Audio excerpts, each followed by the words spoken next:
Welcome to All Farm.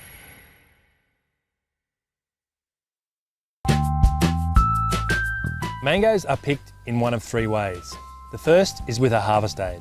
This is where a team of people pick mangoes and place or gently throw them onto a tarpaulin, either with the stems on or off. There are different types of these machines and you may either pick from the ground or from a platform. Fruit are either snap picked or picked with secateurs or picking sticks. When snap picking, the fruit is grasped at the bottom and then the bottom of the fruit is lifted up, snapping the stem of the fruit before it is put onto the harvest aid. Sap may spurt from the mango when it is picked this way, and it is important that the sap doesn't contact the mango skin, your skin, or the skin of other pickers. To neutralise the sap, a chemical commonly called mango wash is sprayed onto the tarpaulin and over the conveyor that collects the fruit. If the stems are removed, it is important that the fruit is placed onto the tarpaulin within 5 seconds, otherwise the sap will burn the skin. If the stem is still on the fruit must be destemmed either under a spray or in a bath of mango wash. The fruit must be left under the spray or in the bath for 1 minute to protect the fruit from sap burn. If you get sap on your hands, it is important that you wash this sap from your hands before you touch any other mango fruit, as even a small amount of sap can damage the fruit. A picking stick is used to pick mangoes you can't reach from the ground. It has a set of cutting blades to cut the stem and a set of jaws to hold the stem when it is cut. The jaws of the picking stick must be facing down so the fruit isn't dropped after it is picked. Once on the harvest aid, the fruit flows from the spray or bath along a conveyor and drops into a bulk bin for transport to the packing shed. It is good practice for the fruit to fall onto a foam pad when it falls into the bulk bin, and this pad must be repositioned as the fruit fills the bin. The second way mangoes are picked is with a hydraulic ladder called a cherry picker. A cherry picker is operated by a single person and moves up and down and inside and around the tree. The fruit is snapped from the tree and placed into a picking bag. Mango wash is sprayed over the fruit to neutralise the sap. When the picking bag is full, it is lowered to the ground and emptied gently into a bulk bin for transport to the packing shed. It is important that all fruit in the bag is covered by mango wash, so do not overfill the bag before emptying. The third way to pick mangoes is to pick with the stems intact and the fruit is desapped in the packing shed. Using secateurs or picking sticks, fruit is picked with a 10 to 20 centimetre stem attached and placed into crates and transported to the packing shed. Care must be taken when placing the fruit in the crate and during handling and transport so the mango stems aren't broken and mango sap does not come into contact with the skin. These crates are stacked for transport or short-term storage in the packing shed, so it is important that they are not overfilled and fruit damaged or stems broken when they are stacked. If the mangoes have been picked with the stems on, these stems need to be removed and the mangoes desapped before packing. This can be done either through snapping the stems or using a machine which cuts the stem from the fruit. During this process, it is important that the mango fruit are completely covered in a detergent solution before the stem is removed, so the sap does not come into contact with the skin and damage it. As well as damage from sap burn, mango quality can be lost through physical injury from incorrect picking technique and rough handling. Damage from sap burn or physical injury takes 1 to 2 days to appear and isn't usually seen until fruit reaches market. It takes 4 to 6 weeks for them to come back and repurchase that product. It's therefore important that both the visual and eating qualities of a mango match consumer expectations. So why is this important for mango pickers? Even the simple task of picking a mango fruit can have a significant impact on the visual and eating qualities of a fruit and therefore the profitability of the grower. The aim of this video is to teach you how to pick mango fruit correctly and learn the skills required. You'll learn how to select fruit that is mature and ready to harvest. You'll learn how to use the different equipment you will be using during the picking process. You'll understand how poor picking processes can significantly damage mango fruit, and you'll understand how to pick without injuring yourself or other pickers.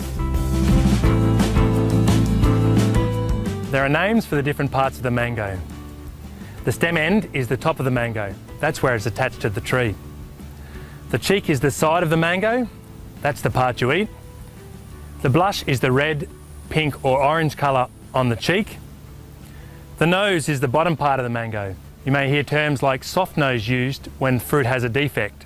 And the beak is the pointed part near the nose.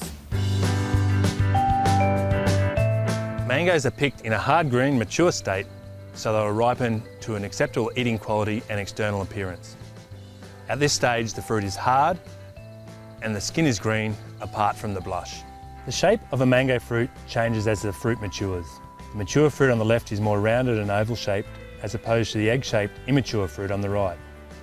As the fruit matures, the nose end of the fruit fills out and is smoother and the beak is less obvious. From left to right on this slide, the fruit goes from immature to mature. The beak of the fruit is much more prominent in the immature fruit on the left than the mature fruit on the right. When these fruit are ripened, the immature fruit stays green, while the more mature fruit will change colour to yellow. The shoulder of the fruit also fills out around the stem, and the stem sits in a small depression when the fruit matures. It is important to only pick mature fruit, as fruit maturity can have a significant impact on eating quality of mangoes. You need to be particularly careful with the first sap that comes from the mangoes when you pick it. This is called spurt sap.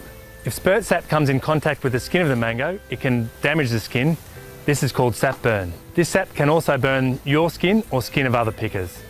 Sap can continue to ooze from the fruit for several hours, and although this sap isn't as damaging as spurt sap, it can still cause skin browning and reduce the sale price of mangoes.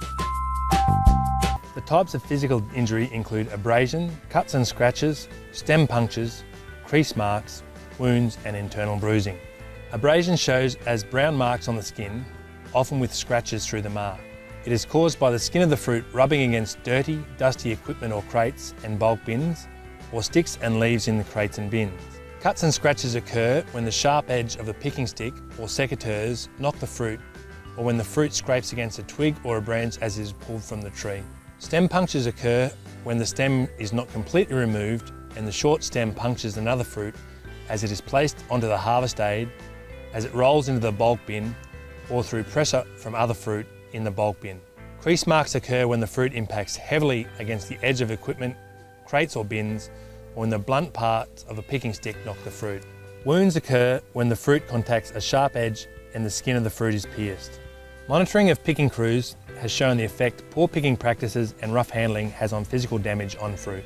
At one orchard, fruit was assessed for physical damage on arrival at the packing shed.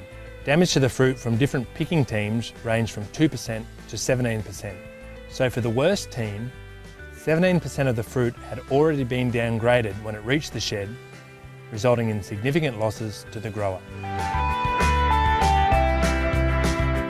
Mangoes are picked during the hottest part of the year. The work is hard and constant, and temperatures in the orchard often reach above 35 degrees Celsius. There is little shade in the orchard, so it is very important that you follow a few precautions when you are picking. Wear the right clothes to protect you from the sun. Lightweight long sleeve shirts and long trousers are recommended. Wear a wide-brimmed hat and good shoes. Eye protection in the form of sunglasses is also recommended. Apply sunscreen before you start picking each day and at least every 2 hours during the day. Drink water regularly during the day and at least 4 litres each day. When you are snapping the fruit from the tree, make sure the sap doesn't spurt onto you or other pickers. Some people are highly sensitive to mango sap and can develop a severe rash from contact with the sap. If you are spurted with mango sap, it is important that you wash the area with soap and water and then rinse it well with fresh water. As a picker, it is important that you understand how mango quality can be lost and why it is important you follow the simple steps outlined in this video to reduce quality loss. Some do's and don'ts when picking mangoes. The do's. Do understand fruit maturity and only pick mature fruit. Be gentle with the fruit. Make sure mangoes are in the mango wash within 5 seconds of being picked. Wash the mango sap from your hands or skin. Wear the right clothes and drink lots of water when you're picking mangoes. And be careful around heavy equipment. The don'ts. Don't pick immature fruit. Don't hit fruit with picking equipment. Don't handle fruit roughly or throw it against the hard edges of harvest aids, bins or crates. Don't let mango sap come into contact with mango skin. And don't let mango sap come into contact with your skin, your eyes or the skin of other pickers. As you can see, picking mangoes is more difficult than it seems. And now you can understand why you have been instructed to pick the fruit the way you have. Everybody has a role in optimising mango fruit quality.